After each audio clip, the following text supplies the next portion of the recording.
এক সময়ের বাংলাদেশের অন্যতম বন্ধু হিসেবে পরিচিত ভারত, কিন্তু সময়ের পরিক্রমায় সেই বন্ধুই এখন শত্রুতে পরিণত হয়েছে।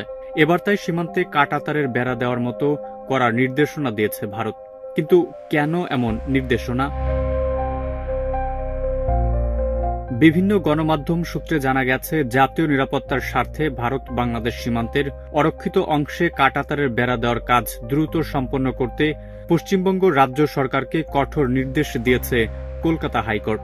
২৭ জানুয়ারি প্রধান বিচারপতি সুজয় পাল এবং বিচারপতি পার্থসারথী সেনের ডিভিশন বেঞ্চ এই আদেশ প্রদান করেন। আদালত স্পষ্ট জানিয়েছেন, আগামী ৩১ মার্চের মধ্যে সীমান্ত সুরক্ষায় নিয়োজিত বিএসএফ এর কাছে প্রয়োজনীয় জমি হস্তান্তর করতে হবে। মূলত যে সমস্ত জমি অধিগ্রহণের জন্য কেন্দ্রীয় সরকার ইতোমধ্যে অর্থ প্রদান করেছে, সেই জমিগুলো বুঝিয়ে দেওয়ার জন্য এই সময়সীমা বেঁধে দেওয়া হয়েছে। আন্তর্জাতিক সীমানার স্পর্শকাতরতা বিবেচনায় রাজ্যের পক্ষ থেকে যেকোনো ধরনের বিলম্বকে আদালত উদ্বেগজনক হিসেবে আখ্যায়িত করেছেন। দীর্ঘদিন ধরে বাংলাদেশ ভারত সীমান্তের একটি বড় অংশ অরক্ষিত থাকায় অনুপ্রবেশ ও চোরাচালান রোধে জটিলতা তৈরি হচ্ছিল, যা নিয়ে কেন্দ্র ও রাজ্য সরকারের মধ্যে আইনি লড়াই শুরু হয়। কেন্দ্রীয় সরকারের পক্ষ থেকে আদালতে অভিযোগ করা হয়েছিল, কাঁটাতার নির্মাণের জন্য প্রয়োজনীয় অর্থ বরাদ্দ করা সত্ত্বেও পশ্চিমবঙ্গ সরকার জমি হস্তান্তরে ইচ্ছাকৃতভাবে দেরি করছে। এই প্রেক্ষিতে শুনানির সময় প্রধান বিচারপতি রাজ্য সরকারের ভূমিকা নিয়ে প্রশ্ন তোলেন এবং জানতে চান, জাতীয় নিরাপত্তার মতো সংবেদনশীল বিষয় কেন দ্রুত জমি অধিগ্রহণ করা হচ্ছে না।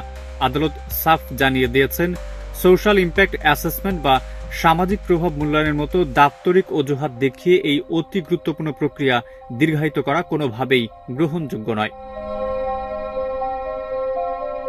আদালতের পর্যবেক্ষণ অনুযায়ী প্রায় ১৮০ কিলোমিটার সীমান্ত এলাকায় কাঁটাতার বসানোর লক্ষ্যে জমি অধিগ্রহণের জন্য কেন্দ্র ইতোমধ্যে রাজ্য সরকারকে অর্থ বুঝিয়ে দিয়েছে।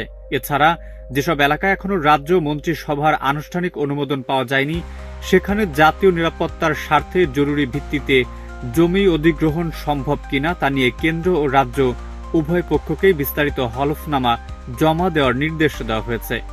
বিচারপতিরা মনে করেন, সীমান্তের নিরাপত্তা নিশ্চিত করা কেবল একটি প্রশাসনিক কাজ নয়, বরং এটি দেশের সার্বভৌমত্ব রক্ষার অবিচ্ছেদ্য অংশ।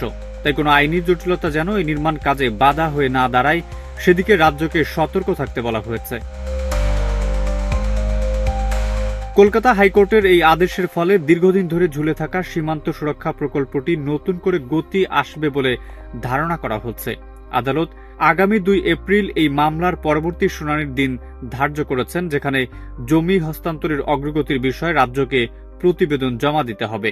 এই নির্দেশের ফলে বিএসএফ এখন তাদের কৌশলগত পয়েন্টগুলোতে কাঁটাতারের বেড়া নির্মাণের কাজ শুরু করতে পারবে, যা দুই দেশের সীমান্ত ব্যবস্থাপনায় এক বড় পরিবর্তন আনবে। সীমান্তের স্পর্শকাতর এলাকাগুলোতে নজরদারি বাড়ানোর জন্য এই পদক্ষেপটি দীর্ঘ প্রতীক্ষিত ছিল।